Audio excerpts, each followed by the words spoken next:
So, this is it. This is the big one.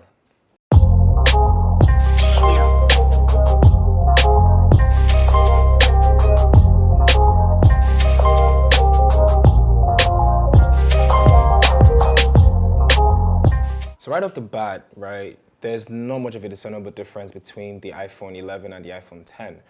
I've been using this now for a couple days, and one of the differences in the body is that this one has a matte finish. It's really soft touch, or it's really soft to your touch. So it's very similar to what the Pixel 3 and the Pixel 3 XL had. So the matte finish helps with drops, scratches, and other minor damages that can happen, especially when your phone is in your pocket. I mean, still is glass, so I think it's best recommended that you put a case on it, or you can just get a skin. The battery life on the iPhone 11 Pro Max is a great improvement from the XS Max. Like, I really want to stress how great this battery is, because with that, I get about 7 to 8 hours of screen on time.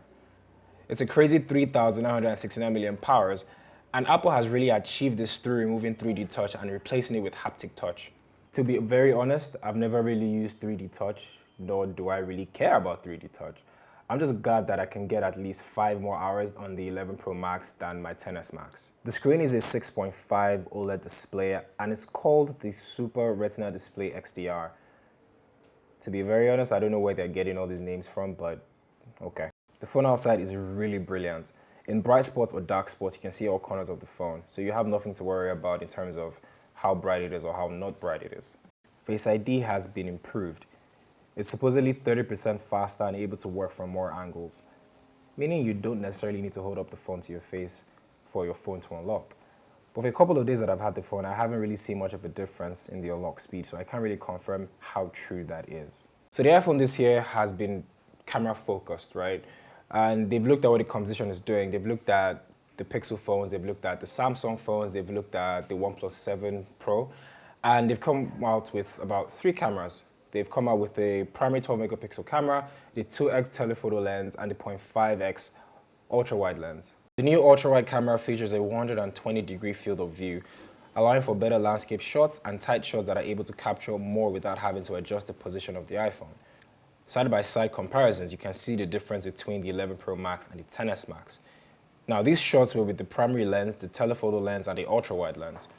The ultra-wide lens is really great and it's really fun to have, but as you can see, the quality reduces a bit when you see them and compare them with the other shots from the primary and the telephoto. Finally, there's night mode on the iPhone. And before I even talk about what I like about night mode, what I don't like about it is the fact that it doesn't have a dedicated button to turn on and turn off. The software automatically detects when it's dark, and sometimes it might take a while before that happens. The things I do like about it, the pictures are great, it's clear, it's crisp, there's really great attention to detail, and maybe, just maybe, it has an edge over the Pixel 3's night sight.